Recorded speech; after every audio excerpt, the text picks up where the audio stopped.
तो आपके ध्यान में आएगा। पर्वत मुनि और तुमरुका जी का प्रसंग। एक बार पर्वत मुनि और तुमरुका जी का यह संवाद करता है कि पर्वत मुनि पुष्प लेकर आ रहे थे। जितने भी आस्था चैनल पर सुन रहे हैं, फेसबुक यूट्यूब पर कथा सुन रहे हैं, या बाबा देवादिदेव महादेव की पवित्र कंकर शंकर की भूमि पर कथा सुन रहे हैं, थोड़ा ध्यान देना। पर्वत मुनि पुष्प लेकर आ रहे थे, और पर्वत मुनि जब पुष्प लेकर आ रहे थे, इतने में पुष्प ले जाते वो तुमरुका जी के पास रुक गए, और तुमरुका जी से उनका संवाद होने लगा, बात होने लगी। जब तुमरुका जी के मुख से पर्वत मुनि ने शिव जी के बारे में सुना, शंकर जी की लीला को सुना, शिव के स्मरण को सुना, शिव के गुणगान को सुना, शंकर जी के भजन को सुना, शिव के गुणगान को सुनना, शिव का कीर्तन सुनना, शिव का भजन सुनना, शिव का नाम जाप सुनना, ये जब पर्वत मुनि ने तुमरुका जी के मुख से सुना, तो तुमरुका जी के मुख से सुनते ही पर्वत मुनि के हृदय में ये बैठ गया कि ये जो पुष्प है, जो मैं भगवान नारायण के लिए लेकर जा रहा था, अब ये पुष्प मैं भगवान शंकर को समर्पित करूंगा, भगवान शिव जी को चढ़ाऊंगा।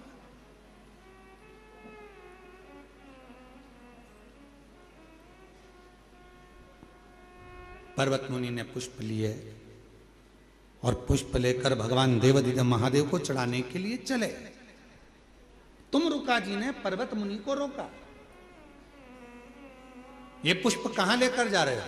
तो कहा ये वाले जो पुष्प हैं मेरे पास में, ये तो मैं भगवान विष्णु के लिए लेकर जा रहा था। अच्छा, तो अब ये पुष्प कहां लेकर जा रहे हो? तो कहा इस पुष्प में से थोड़े से पुष्प में देवादिदेव महादेव को चढ़ा दूंगा। थोड़ा ध्यान देना कथा पर। तुमरुका जी ने पर्वत मुनि से कहा, यदि तुम पुष्प तोड़ कर लेकर आए, उतार कर लेकर आए, किसके लिए? जम के बोलो, भगवान विष्णु के लिए। अब तुम क्या कर रहे हो कि इस पुष्प में से मैं थोड़े से पुष्प भगवान शंकर को चढ़ा दूंगा।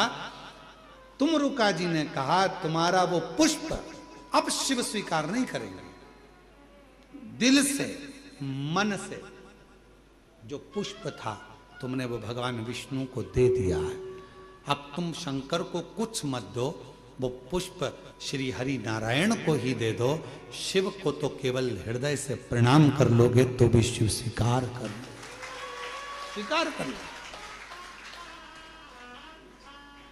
हमने कई माताओं को देखा है, कई लोगों को देखा है, फूल वाले के यहां जाते हैं, माला देना साहब, कितनी माला चाहिए? 2 माला दे दो। किसके लिए?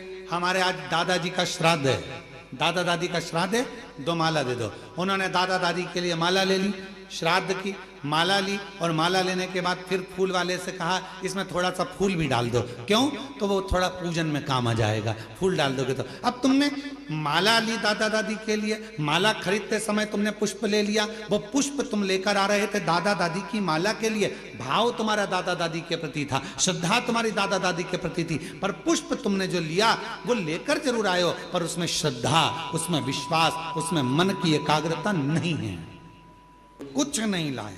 हम बाबा को केवल निर्मल मन से, निर्मल हृदय से, चित्त से, भाव से, दिल से बाबा को समर्पित करें। नहीं है तुम्हारे पास में पुष्प, नहीं है तुम्हारे पास में वस्तु, नहीं है तुम्हारे पास में, ये बंद पड़े हैं, सुनो इनको, कान लगाओ। नहीं है तुम्हारे पास में वस्तु, नहीं है तुम्हारे पास में देने के लिए कोई सामग्री, तो शिव को हृदय दीजिए, भाव दीजिए, निर्मल भक्ति दीजिए। आप अगर एक बेलपत्र अपने गांव से आ रहे हो, लेकर भी आ रहे हो, ये विचार कर कर लाए हो कि ये बेलपत्र मैं चढ़ाऊंगी तो कुबेरेश्वर बाबा को ही चढ़ाऊंगी, तो वो बेलपत्र कैसे भी घूम फिर कर पहुंचे, चाहे कैसे भी जाए, वो कुबेर भंडारी के पास पहुंचता जरूर है। उसी तरह जिस पुष्प को, जिस माला को, जिस भाव से हम लेकर जा रहे हैं, जिसके लिए लेकर जा रहे हैं, वो उस तक पहुंचती जरूर है, वो उस तक पहुंचेगी। वहां तक वो पहुंच जाए।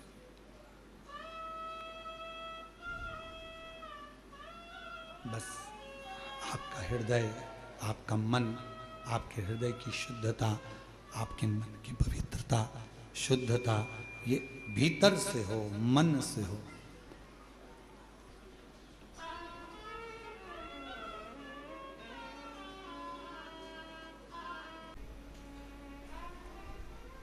एड़ी से चोटी तक का दम लगा लेना तो भी कुबेरेश्वर धाम नहीं पहुंच सकते। सारे ज्योतिर्लिंग चले जाओगे, सारे तीर्थ चले जाओगे, बार बार वृंदावन घूम आओगे, बार बार काशी घूम आओगे, बार बार आप उज्जैनी घूम आओगे, बार बार आप सब दूर घूम कर आ जाओगे, चाहे हजारों बार नर्मदा नहा लोगे, गंगा नहा लोगे, पर कुबेरेश्वर धाम नहीं पहुंच पाओगे। कब तक? जब तक मेरा कुबेर भंडारी तुमको इशारा ना कर दे, तब तक तुम कुबेरेश्वर धाम पहुंच ही नहीं सकते।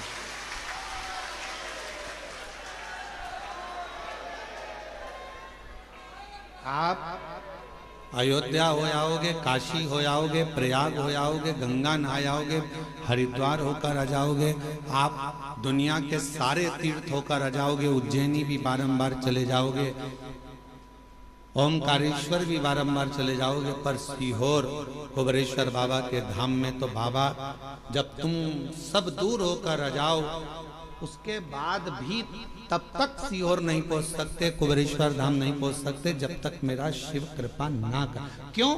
क्योंकि यहाँ जो आएगा, कुबेरेश्वर धाम जो आएगा, तो भगवान शंकर को उसकी झोली 3 महीने में भरना ही पड़ेगी, इसलिए सोच कर बुला।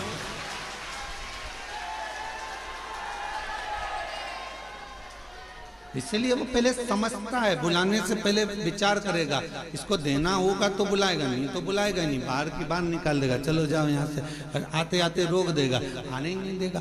जिसकी झोली खुशियों से भरना है, उसी को बाबा इस धाम में पांव रखने देता है, वरना रखने वो बुलाएगा ही नहीं। कई लोग आप में से ऐसे भी होंगे जो उज्जैन पहले 50 बार आ गए होंगे, आप में से कई लोग ऐसे होंगे जो भोपाल भी हजारों बार आ गए होंगे, आप में से कई लोग ऐसे होंगे जो वृंदावन भी 2500 बार होकर आए होंगे, आप में से कई लोग ऐसे होंगे जो अयोध्या काशी भी हजारों बार आकर जाकर आए होंगे, पर 50 बार तुमने विचार करा, बच्चों से भी कहा, पति से भी कहा, पत्नी से भी कहा कि कुबेरेश्वर धाम जाना है, टिकट करवा लो, बस चलेंगे, कराएंगे, हो जाए चलेंगे, ऐसा वैसा, आते जाते मन बना पर टिकट नहीं हो पाया, मन बना पर पहुंच नहीं पाए। और कब तक नहीं पहुंचोगे? तब तक मेरा कुबेरेश्वर बाबा तुम्हारी झोली खुशियों से नहीं भर देगा, तब तक आप यहाँ पहुंचे। वो प्रयास करता है कि आएगा तो मुझे देना, ये आएगा तो मुझे देना पड़ेगा।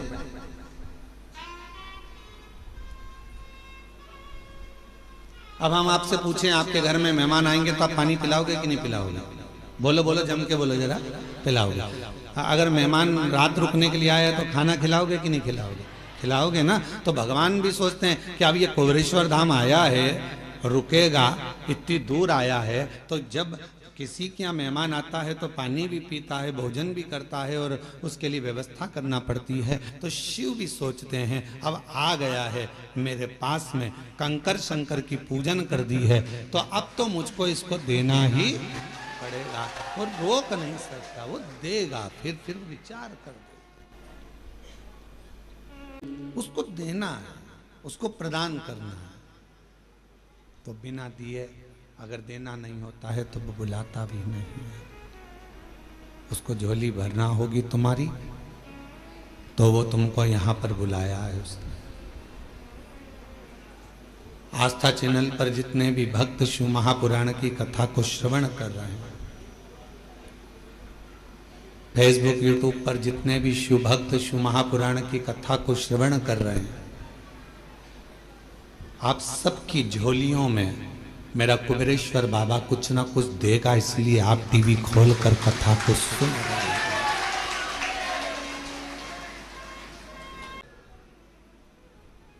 एक वर्ष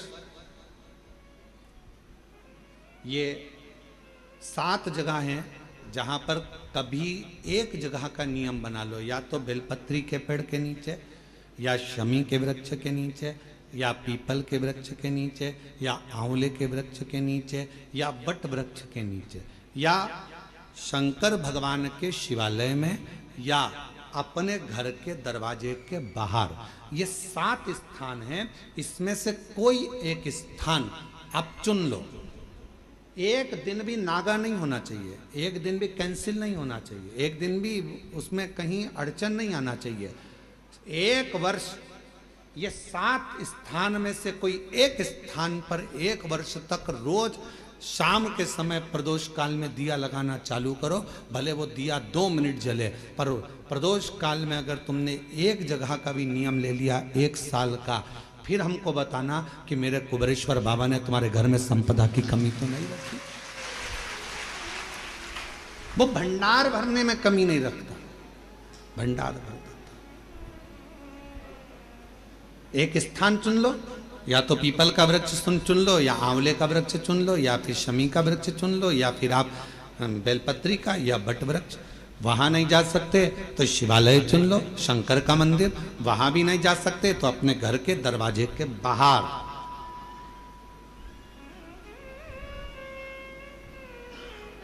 एक दीपक लगाने की क्रम प्रारंभ कर दीजिए, एक दीपक।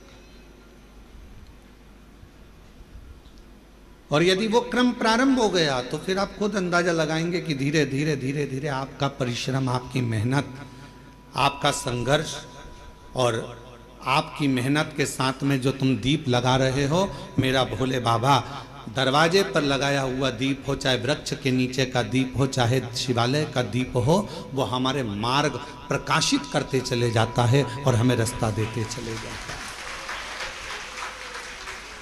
7 स्थान में से कोई सा भी एक स्थान चुन लो कि 1 साल तक मैं यहां दिया लगाऊंगी, 1 वर्ष।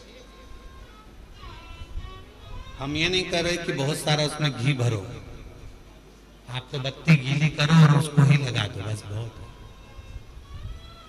1 वर्ष।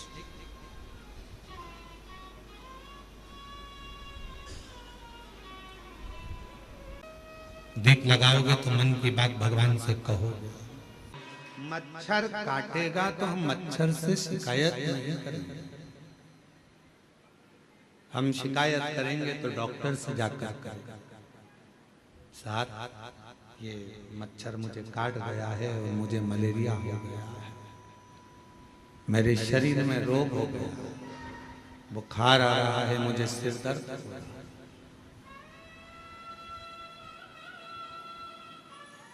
उसी तरह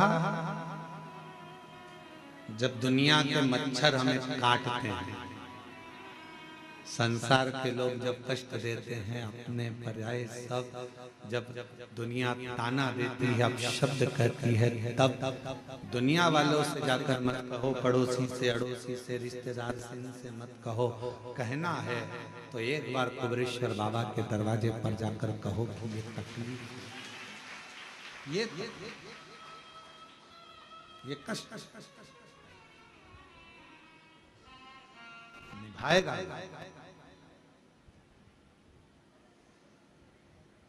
और बिना निभाए वो रहता ही नहीं।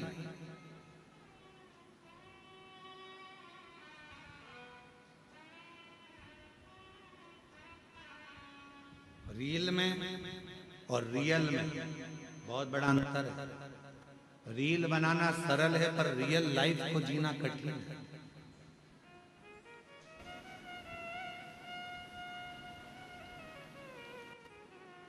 हमने कई लोगों को देखा है कि अपने स्टेटस पे लोग फोटो तो बड़ा स्माइल का लगाते हैं, पर उनसे मिलो एकांत में तो मालूम पड़ता है कि दुनिया का सबसे ज्यादा दुखी व्यक्ति वही है। फोटो तो स्माइल का लगाया है, हंसते हंसते लगाया है, पर उसके अंदर कितना दर्द छुपा हुआ है वही जानता है। उसके भीतर कितना दर्द। हम कुबेरेश्वर बाबा से आप लोगों से ज्यादा तो हमारा मिलना नहीं होता। आप भी कई लोग आए हैं 24 घंटे, 2 दिन, 3 दिन, 4 दिन यहाँ रुके हैं। आपने देखा होगा हम बाहर नहीं मिलते, अपने अनुष्ठान में, अपने जप में लगे रहते हैं। भजन करना। और बाबा से एक ही प्रार्थना करते रहते हैं, तेरी चौखट के अंदर जो प्रवेश कर जाए, इस कुबरेश्वर बाबा की धरा पर जब कोई आ जाए तो इतनी कृपा जरूर करना कि वो 3 महीने में झोली भर कर वापिस आ जाए। वो खाली ना,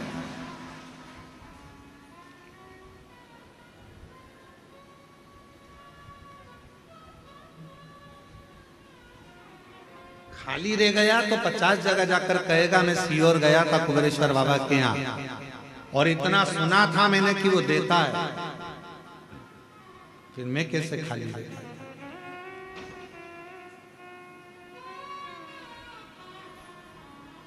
और हम आप लोगों से भी कहेंगे, ये कुबेरेश्वर बाबा की धरा है, कंकर शंकर की भूमि है।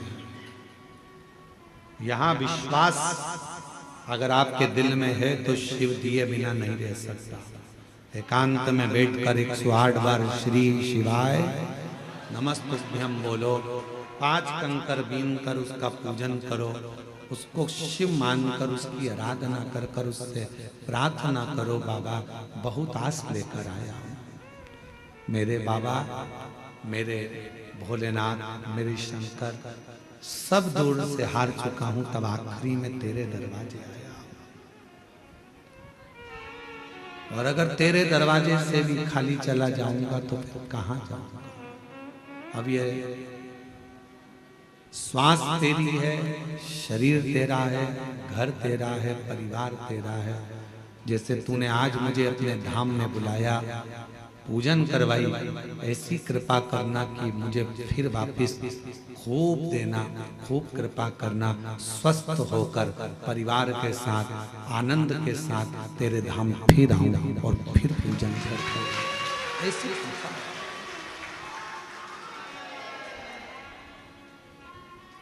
उससे प्रार्थना करो, अपना व्यर्थ समय बर्बाद मत करो।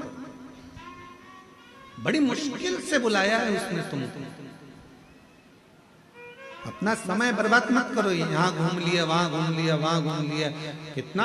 आज सवेरे एक माता जी मिली थी वहां की, राजस्थान की, वो कह रही थी कि गुरुजी हम जब रेलवे स्टेशन पर उतरे तो ऑटो वाला बोला हम तुमको यहाँ घुमाएंगे, वहाँ घुमाएंगे, उसके इतने रुपए लग जाएंगे, हम तुम्हें वहाँ लेकर चलेंगे, हम तुम्हें वो मंदिर, हम तुम्हें वहाँ लेकर जाएंगे, हम तुम्हें वहाँ लेकर जाएंगे। मैंने ऑटो वाले से कहा भैया देख, मैं 2021 में आई तब भी बहुत सारी जगह घुमाया, 2022 में भी आई बहुत सारी जगह घुमाया, 2023 में भी आई ऑटो वाला, तुम लोगों ने बहुत सारी जगह घुमाया, पर 2024 में फिर मैंने सुना कि कुबरेश्वर धाम जाना है, अपने बाप के घर से, बाप के घर से फिर अपने घर जाना है, उससे मांगूंगी, अब किसी से नहीं। तो 2024 में मैं केवल बाबा के धाम आकर उससे प्रार्थना कर कर जो गई, तो आज 2025 में मेरी गाड़ी में खुद बैठकर, स्वयं बैठकर मिलेंगे बहुत, यहाँ चल, वहां चल, हम तुझे यहाँ ले चलते हैं, वहां ले चलते हैं। बाप एक ही होता है, बाप एक ही होता है। क्यों? यहाँ जाना है, वहां उससे मिलने आए हो, उससे बात करने आए हो, थोड़ा बैठो उसके। हम भी निकल सकते हैं अपने कमरे से बाहर, हम भी तुम्हारे बीच में घूम सकते हैं, पर क्यों? आप उससे मिलने के लिए आए, उसके दरवाजे आए। सीहोर वाला महाराज तो आपको चवन्नी भी नहीं दे सकते, देगा तो वो करोड़पति बनाकर तुमको फिर बुलाएगा। आप हमसे मिलने नहीं, आप उससे मिलने के लिए आए, आप हमारे लिए। कथा सुनना है, कथा भी क्या है? शिव के मिलन का बिंदु।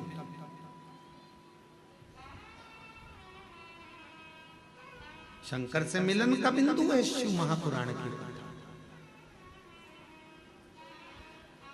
रुक्मणी जी को भगवान कृष्ण कैसे मिले थे? ना तो रुक्मणी जी ने कभी कृष्ण को देखा था, ना भगवान कृष्ण ने रुक्मणी जी को देखा था। फिर मिलन हुआ कैसे? केवल एक बात पर मिलन हुआ कि रुक्मणी जी ने रोज किसी ना किसी मुख से भगवान कृष्ण का चरित्र सुना। कृष्ण ऐसे हैं, कृष्ण वैसे हैं, कृष्ण की लीला ऐसी है, कृष्ण की लीला वैसी है। रुक्मणी जी ने सोच लिया अब तो कृष्ण को अपना बनाऊंगी और मैं कृष्ण की हो जाऊंगी। आखिरी में भगवान कृष्ण को रुक्मणी को अपना बनाना पड़ा और रुक्मणी के कृष्ण हो गए। जरा विचार, कथा शिव के करीब लेकर जाती है। कई लोग कहते हैं गुरुजी भगवान के 24 अवतार हुए। हम कहते हैं सतयुग, त्रेता और द्वापर, 3 युग मिलाकर भगवान के 24 अवतार हुए हैं। कितने? जम के बोलो जरा। 24। भागवत में इसका वर्णन, कोई अवतार सतयुग में हुआ, कोई अवतार त्रेता में हुआ, कोई अवतार द्वापर में हुआ। पर भगवान देवाधिदेव महादेव को सबसे ज्यादा प्रिय अगर कोई युग है तो ये कलयुग है। क्यों? शिव जी कहते हैं कि 3 युग मिलाकर 24 अवतार हुए हैं, पर मात्र कलयुग में भगवान कहते हैं कि 55 अवतार हुए हैं। केवल कलयुग अकेले। कहा गुरुजी 55 अवतार कैसे?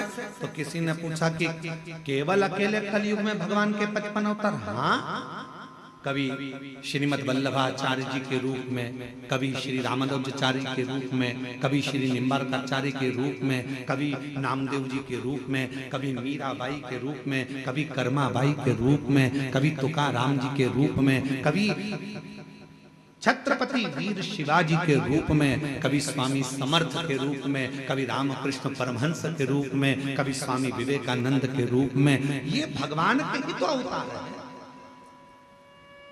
3 युग मिलाकर 24 अवतार हुए हैं, पर कलयुग अकेले में भगवान ने 55 अवतार ले लिए। इतने संत, इतने साधु जिन्होंने भक्ति कर कर भगवान को प्राप्त करा, वो भगवान का ही तो स्वरूप। जितने भक्त सतयुग में नहीं हुए, जितने भक्त द्वापर में नहीं हुए, त्रेता में नहीं हुए, उससे ज्यादा भगवान के भक्त कलयुग में पैदा हुए, जिन्होंने भक्ति कर कर सारे जनमानस को कृतार्थ किया। ये अवतार जितने साधु, सन्यासी, तपस्वी, साधक, उपासक जो भगवान की अविरल भक्ति में डूबे हुए हैं, वो भगवान का ही तो एक प्रतिबिंब है, भगवान का ही तो स्वरूप है। एक गीत की लाइन है, तुझ में रब दिखता है यारा में, आप उसको ढूंढो। और जब उस स्वरूप को किसी में देखते हैं तो वो उसमें नजर आता है। क्यों आए कुबरेश्वर धाम? कथा सुनने के लिए। क्यों आयो कुबरेश्वर धाम? बाबा से बोलने के लिए। क्यों आयो कुबरेश्वर धाम? बाबा से विनय करने के लिए, निवेदन करने।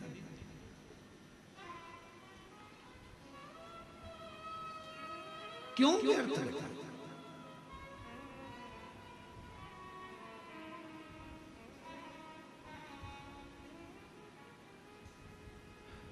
कुबरेश्वर बाबा की धरा पर मेरी माताएं, मेरी जीजियां भी आती हैं, जिनके संतान नहीं है, वो भी आकर अगर दंडवत करती है।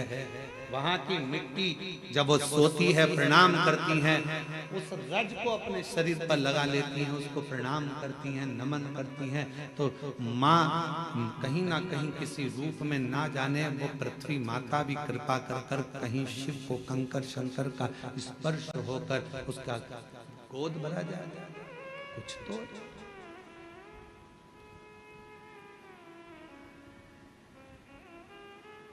रील बनाना सरल है, पर रियल लाइफ को जीना कठिन है। स्माइल देकर रील तो बना लोगे, थोड़ा नाटक भी कर लोगे, हंस भी लोगे, बोल भी लोगे, आनंद ले लोगे। रक्षाबंधन आएगा तो बहन भाई राखी बना के रील बनाएंगे, फिर दिवाली आएगा तो दिया लगा के रील बनाएंगे, दशहरा आएगा तो रावण के साथ रील बनाएंगे, फिर कोई त्योहार आएगा तो उसके साथ रील बनाएंगे। रील बनाना सरल है, पर जितना प्रेम राखी पर तुम रील में दिखाते हो, क्या उतना प्रेम ओरिजिनल में रखते हो?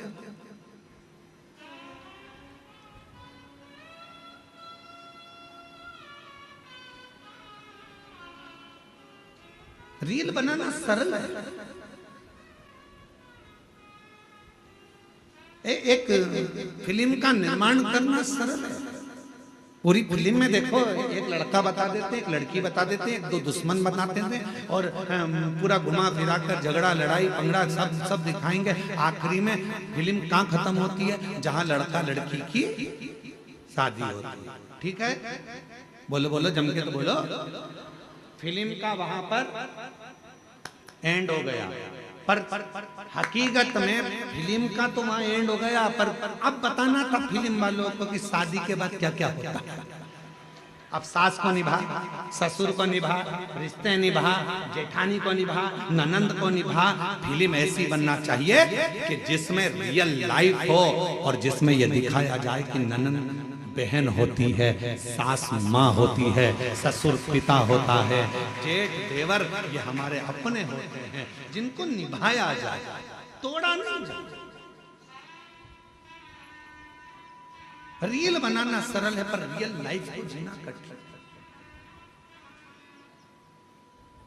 पढ़ाई कर ली इंजीनियर बन गए, पढ़ाई कर ली ये बन गए, पढ़ाई कर ली वो बन गए। अरे हमने इतना पढ़ाई करा, हमने इतनी डिग्री धारण करी, पर उनसे पूछो, अभी अभी हमने पहले देखा है एक हीरो अपना सुसाइड कर लिया, एक हीरोइन अपने मर गई, सुसाइड कर लिया। क्यों भैया? तुम्हें तो करोड़ों का धन मिलता था। एक संत थे, उनने सुसाइड कर लिया था। तुम सब अखबारों में पढ़ते रहते, टीवी में देखते रहते, उनने सुसाइड कर लिया था। तो तुम तो इतने बड़े संत, तुम इतने बड़े फिल्मी हीरो, तुम्हारे पास करोड़ों का धन, वैभव संपदा सब कुछ है, गाड़ी बंगला नौकर चाकर सब कुछ है, तुम्हारे पास में धन भरा पड़ा है, फिर ऐसा डिप्रेशन कहां से आ गया? फिर इतनी चिंता कहां से आ गई कि तुमने अपने शरीर को त्याग दिया, तुम मरी गए, प्राणी छोड़ दिया, सुसाइड कर लिया? आखिर क्यों?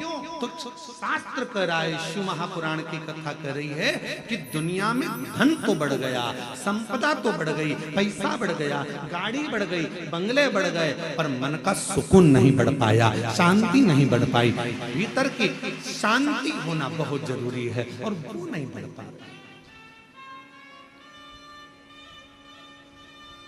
जितने कॉलेज हैं, जितने स्कूल हैं, सब में कमाने का तरीका सिखाया जा रहा है।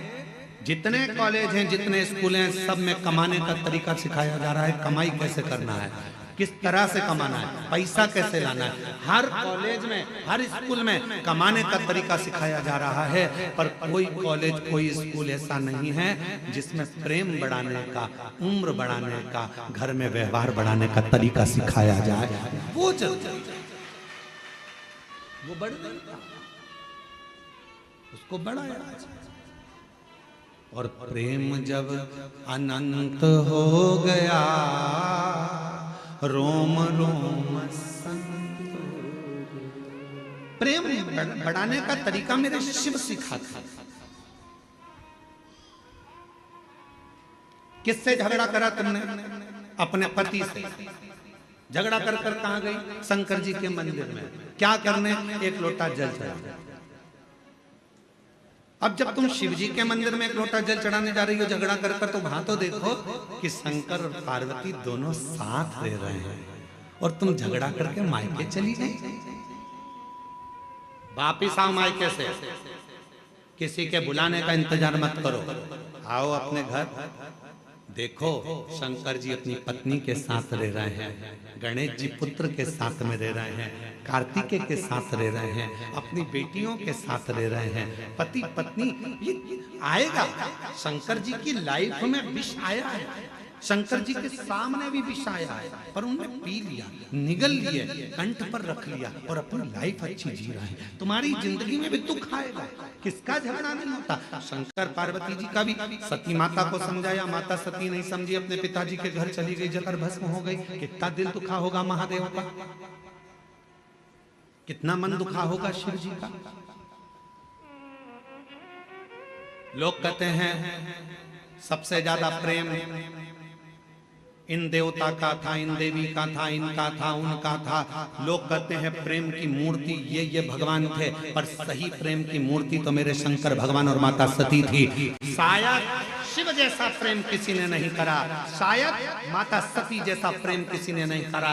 अपने पिता के घर में जब अपने ही पति का अपमान होता देख लिया तो सती माता ने प्राण त्याग दिए। कितना प्रेम करती होगी मां सती अपने शिव से,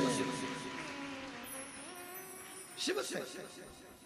और कितना प्रेम भगवान शंकर करते होंगे कि सती माता जलकर भस्म हो गई, कंधे पर धर लिया, तांडव रच दिया, मेरी पत्नी, उसकी याद में गले में मुंडों की माला पहन ली। और बचा पूछा था, मेरी पत्नी मर गई तो उसके तन की भस्म को, राख को अपने शरीर पर लपेट लिया कि मेरी पत्नी की राख है। इतना प्रेम शिव अपनी सती से करते थे और इतना प्रेम सती अपने शिव से करते थे। ये प्रेम है, ये प्रेम। केवल मैसेज में लिख देने से आए,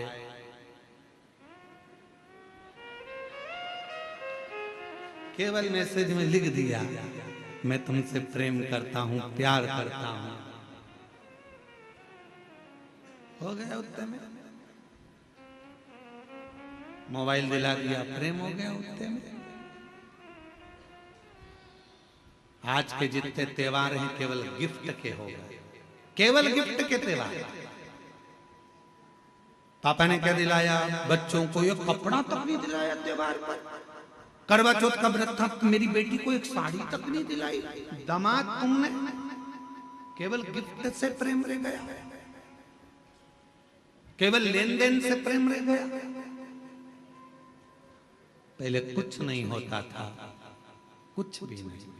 किसी के घर में तो धन भी नहीं होता था तो भी निभता था परिवार, निभता था। अभी एक बहन उसका घर में कुछ भी नहीं था, कुछ भी। उसने अपने पड़ोसी से कहा कि मेरा छोटा सा झोपड़ा है, टूटा हुआ घर है, मेरा छोटा सा झोपड़ा, टूटा घर। हमारे यहाँ तो कोई मूर्ति खरीद कर लाएंगे लक्ष्मी जी की या देवता की तो वो पैसे भी नहीं। तुम सीहोर वाला महाराज से पूछो ना कि हम पूजन किसकी करें, लक्ष्मी जी के पूजन किसकी? उसकी पड़ोसन से उसने कहा तो पड़ोसन ने फोन लगाया सीहोर कुबरेश्वर धाम। आशीष हमको बोले कि गुरुजी उन्होंने पूछा ना हमारे पास में चढ़ाने का कुछ है, ना लगाने का कुछ है, ना हम हमारे घर को ज्यादा पोस सकते हैं, गाय के गोबर से लीप दिया है, हम किस चीज की पूजन करें? तो हमने आशीष से कहा उनके घर में कुछ नहीं होगा, झाड़ू जरूर होगी, आप उनसे बोल दो दिवाली पर झाड़ू की पूजन कर ले, लक्ष्मी टूट मार। उस बूढ़ी माँ ने अपने पति के साथ झाड़ू की पूजन कर, उसमें भी तो लक्ष्मी बसती है।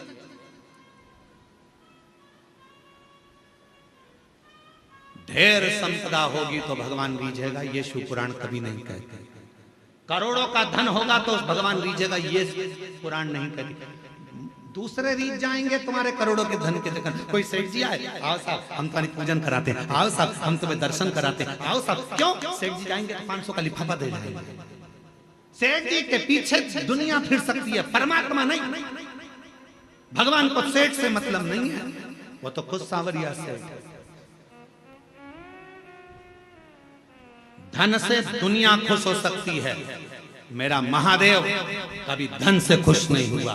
मेरा महादेव तो एक लोटा जल और तुम्हारे मन से प्रसन्न होगा।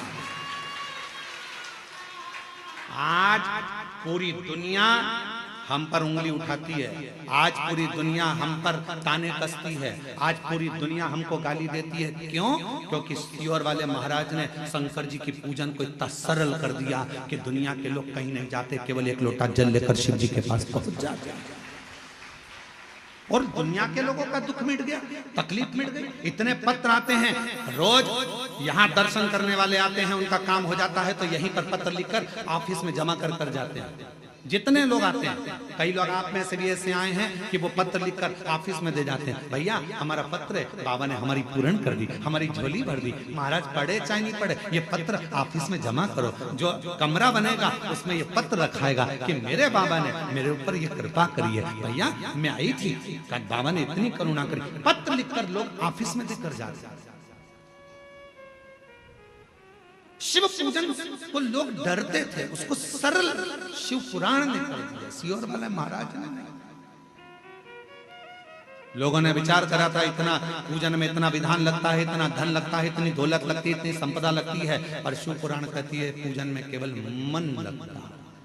आप जितने लोग शिव महापुराण की कथा सुनने के लिए आए हो, हृदय से कथा श्रवण करने के लिए आए, हृदय से, दिल से सुना, मन से सुना।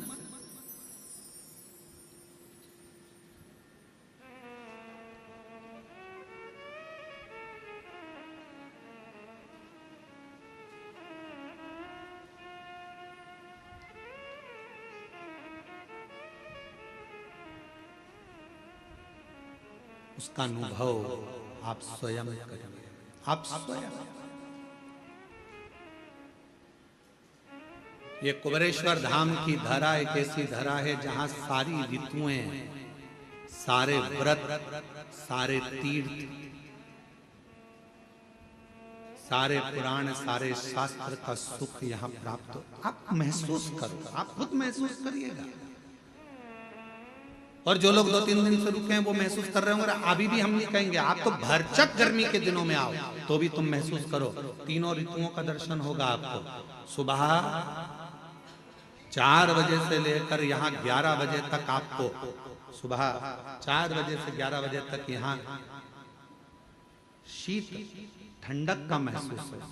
भरचक गर्मी कितनी भी गर्मी पड़े, दोपहर में यहाँ शाम को 4 बजे तक ऐसा महसूस होता है कि जैसे बहुत ग्रीष्मता है। और 4 बजे के बाद शाम को 7 बजे तक प्रदोष आरती तक ऐसा लगता है कि हल्की हल्की पानी की बूंदें कहीं से आ रही हैं, चेहरे पर आकर गिरी है, कहीं जल वृष्टि है। सारी ऋतुएं दर्शन कराती है, सारी।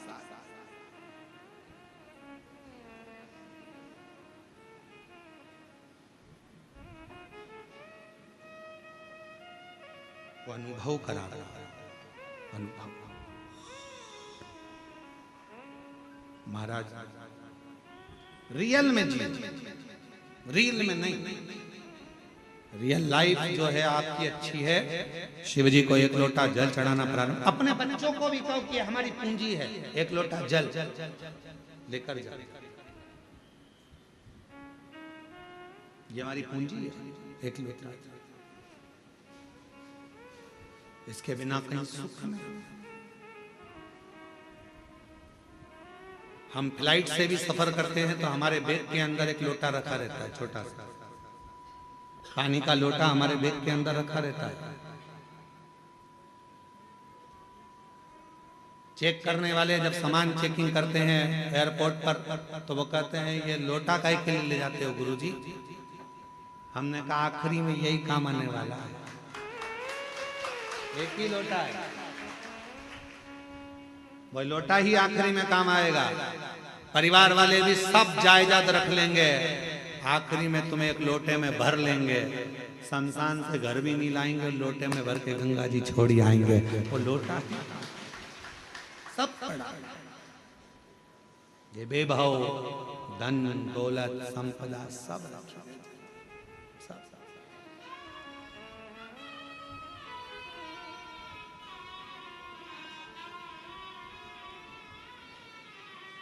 भक्ति करिए। कुबेरेश्वर धाम पर आए हो तो बाबा पर पूर्ण आश्रित होकर, मुझे कहीं नहीं जाना, मुझे तो मेरे कुबेर भंडारी के दरवाजे जाना है, एक बार उससे मिलकर आना, उससे कह कर आना, साधेगा। एक पत्र अच्छा है,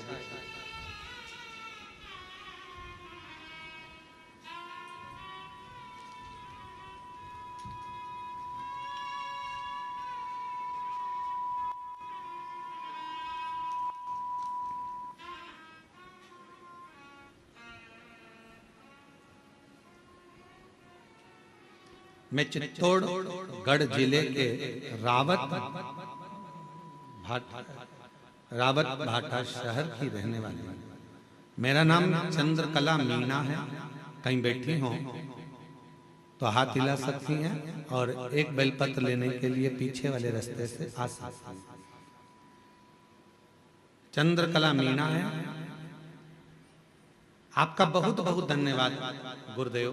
मेरा पुत्र रोहित मीणा की अप्रैल में बहुत तबीयत खराब हो गई, उसके फेफड़ों में पानी भर गया। डॉक्टर ने साफ मना कर दिया, हम इसे नहीं बचा सकते, ये बचेगा नहीं, हम इसे बचा नहीं सकते। मेरे को लगा कि मेरा बेटा नहीं रहा, क्योंकि डॉक्टर ने डायरेक्ट अंदर से आकर बाहर कह दिया कि हम नहीं बचा सकते। पति भी रोए, हम भी रोए कि बेटा हाथ से चला गया। मेरे को लगा कि मेरा बेटा नहीं रहा, पर गुरुजी मैंने हार नहीं मानी। मैंने कहा जो काम डॉक्टर नहीं कर सकता फिर आखिरी में शिव जरूर करेगा।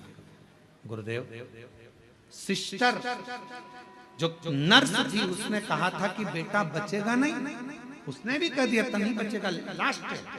पर एक काम करो, वो सियोर वाला बाबा कथा में कुछ ना कुछ बताता रहता है, अगर उसका कोई एक उपाय भी तुमने कर लिया तो ये पक्का है, ये बच सकता है। हम अस्पताल के पास में मोबाइल रखकर सुने, उसमें आपने रात्रि 9:15 वाला उपाय बताया और डॉक्टर ने तो कह दिया कि अब इसको ले जा सकते हो, अंतिम है ये, इसको घर में श्वास आखिरी निकले तो इसको ले जाओ। हमने कहा डॉक्टर साहब थोड़ा सा रुको, थोड़ा सा। कथा सुनकर शिव के मंदिर दौड़ी, जल भर कर लाई, जल लाकर बेटे के मुख में दिया। डॉक्टर ने पूछा क्या दे रहे हो? हमने कहा आप कह रहे हो कि अंतिम श्वास है तो गंगा जल ही समझ। मुख में जल दिया और जल देकर बेटे के पूरे शरीर पर हाथ फेर दिया। गुरुदेव 20 से 25 मिनट तक श्री शिवाय नमस्तुभ्यम का जप करती रही मैं, और 20 से 25 मिनट तक जब श्री शिवाय नमस्तुभ्यम का जप करती रही तब एकदम बेटे ने झटका लिया, और झटका लेकर थोड़ी देर के लिए उठकर बैठा। डॉक्टर ने फिर इलाज चालू करा और बाबा की कृपा से मेरा बेटा बच गया। मेरा बेटा बच गया। आज हम पूर्ण तरह से मेरा बेटा स्वस्थ है। पंडाल में कथा सुनने के लिए आए हैं, दर्शन करने के लिए आए हैं। मैं चित्तौड़गढ़ जिले के रावत भाटा शहर की निवासी हूँ। मेरा नाम चंद्रकला मीणा है। हम बाबा को प्रणाम करने, मेरा बेटा है रोहित मीणा। शिव तत्व किसको कहते हैं? शंकर किसको कहते हैं?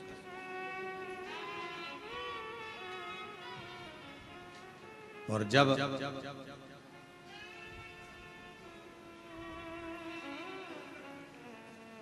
भरोसा पूर्ण हो जाता है, विश्वास पूर्ण हो जाता है तो शिव कैसे?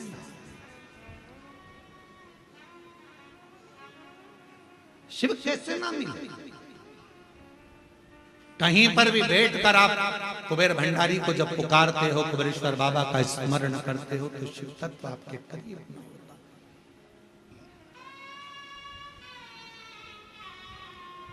मैं और मेरा नहीं।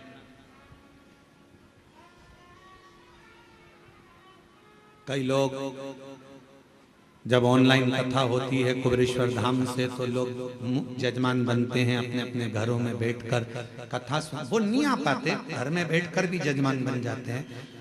हम उनसे कहते हैं कि तुम जजमान बन गए, भले अपने घर में बैठकर जजमान बने हो, कथा सुन रहे हो, पर निश्चित है कहीं शिव जी को तुम्हारी झोली भरना होगी, इसलिए बाबा ने तुम्हें घर बैठकर भी जजमान बनाया। भक्ति, विश्वास, भरोसा, दृढ़। आयो कुबेरेश्वर बाबा के दरवाजे पर बैठो, भजन करो, शिव छोड़कर नहीं भगना। जरा सा लड़ाई झगड़ा हुआ, घर छोड़ दिया, जरा सी कोई बात आई तो बात करना छोड़ दिया, बाबा ने नहीं सुना तो मंदिर जाना छोड़ दिया। नहीं, फाइल थोड़ी मोटी है, पढ़ने में समय लगेगा। कोई कोई पत्र इतना कठिन होता है कि हम ही नहीं पढ़ पाते, तो भगवान भी तो थोड़ा समय पे पड़ेगा, धीरे धीरे धीरे धीरे। अब उसके पास तुमने अर्जी लगाई है, पत्र लिखा है, बोला है, तो वो भी तो धीरे धीरे समझेगा। वो एक लाइन का स्मरण करते हैं, ओ मैंने अर्जी लिख दी बाबा तेरे दरबार में।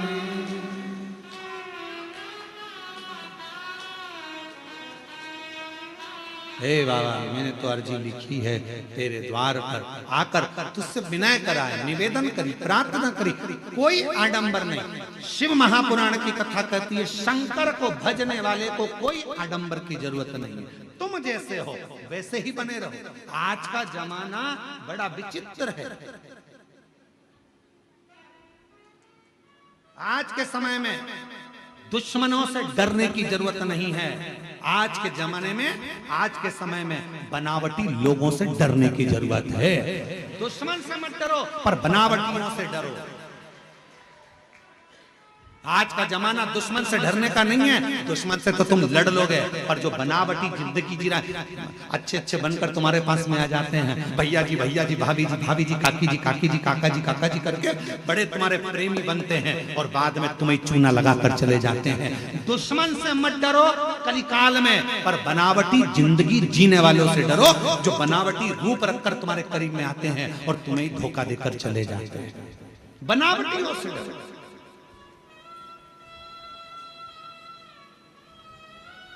दुश्मन तुम्हारा कुछ नहीं बिगाड़ सकता, पर जो बनावटी बनकर तुम्हारे पास में आए हैं, तुम्हारे अपने बनकर बैठे हैं, तुम्हारा साथ ऐसा लग रहा है कि इसके सिवा कोई नहीं है, यही सब कुछ कर सकता है, यही करेगा, जो बनावटी चेहरा कोई सा रखते हैं और दिखावा कैसा करते हैं, उनसे बचने की जरूरत है। दुश्मन से भले मत डरना, दुश्मन तुम्हारा बाल बांका नहीं कर सकता, पर जो बनावटी जिंदगी जीकर तुम्हारे पास में आए हैं वो तुम्हें धोखा देकर चले, उससे बचो।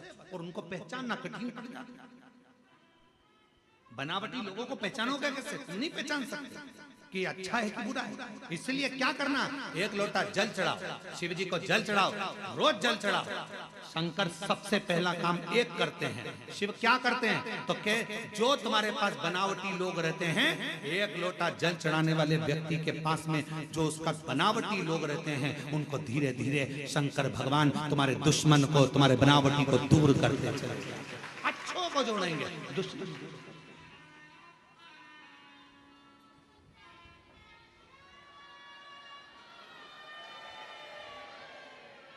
आ गई, आवाज आ गई।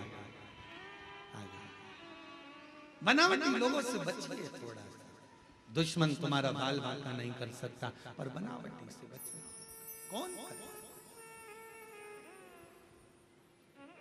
किसी ने पूछा क्यों गुरुजी शंकर भगवान ने किसी को भी अपना अच्छा एक भी गण ऐसा नहीं बनाया जो ठीक ठिकाने का हो। शंकर जी के गणों को देखो, एक भी ठिकाने का है? अरे बोलो तो जम के। शिव जी ने भगवान नारायण के पास जाकर देखो तो जय विजय पार्षद हैं, ब्रह्मा जी के पास जाकर देखो तो उनके ये पार्षद हैं, अब इंद्र के पास जाकर देखो अप्सराएं और गंधर्व बैठे हुए हैं। शंकर जी के पास में एक भी ठिकाने का गण नहीं है, एक भी। भूत प्रेत डाकनी पिशाचनी, किसी के 12 मुंह, किसी का मुंह ही नहीं, चेहरा ही नहीं है किसी का। कोई रेंग के चल रहा, कोई नंदी, कोई भृंगी, कोई सुरंगी, कोई ऐसा जिसके 3 पांव, शरीर नहीं संभल रहा। भृंगी कैसा था? 3, क्योंकि माता पार्वती जी ने उसको श्राप दे दिया था, तेरे शरीर में जितना मांस है वो सब हट जा, हड्डी हड्डी पड़ेगा। तो तुमने शिव जी के गणों में देखा होगा हड्डी हड्डी का ढांचा, उसके 3 पांव है। क्यों? शिव जी ने कहा 1 पांव एक्स्ट्रा मैं तुझे दे देता हूं, गिर गया तो 3 पांव दे दिया। और वो भृंगी 3 पांव पे खड़ा। तो किसी ने एक बार इंद्र ने देख लिया उस भृंगी को, और भृंगी को देखकर शंकर जी पे इंद्र हंसने लगे। इंद्र हंसते हंसते बोले, कहने लगे गजब का काम है, इतने बड़े देव अधिदेव महादेव, अगर किसी से युद्ध हो जाए तो लड़ाई करने के लिए इन 3 पांव वालों को भेजेंगे? एक मालूम पड़े हड्डी का ढांचा कहीं पे भी गिर जाए। फिर आया समय जब इंद्र का असुरों से युद्ध प्रारंभ हुआ। शिव जी उस युद्ध में नहीं पहुंचे। शंकर भगवान ने देखा सारे देवता हार गए। तब आखिरी में शंकर जी ने कहा कि भृंगी तू जा। और इंद्र के पास में जब असुरों के युद्ध के लिए भृंगी को भेजा तो इंद्र की पत्नी ने पूछा, शंकर जी नहीं आए युद्ध लड़ने? नहीं, ये भृंगी आया। हाँ, इसके 3 पांव है। हाँ, हड्डी का ढांचा है। हाँ, कमजोर है ये तो बहुत, कोई भी मार के गिरा देगा, फूंक मार देगा तो गिर जाएगा, ऐसा भृंगी है। इंद्र ने सोचा अब शिव जी ने भेजा है, लड़ाना तो जरूरी है। असुर 1.25 लाख सेना असुर की थी सामने और अकेला भृंगी जब हड्डी का ढांचा 3 पैर से खड़ा हुआ, एक पैर जो भृंगी ने सामने रखा सारे असुरों को दबा दबा कर मार दिया। तब इंद्र को समझ में आया शंकर का कोई गण कमजोर नहीं। तब समझ में आया कि शिव का कोई गण कमजोर नहीं है। इसलिए निवेदन करते हैं शंकर के भक्त को कभी कमजोर मत समझना। जब भृंगी का एक पांव 1.25 लाख असुरों को दबा सकता है तो शिव का एक भक्त दुनिया की तार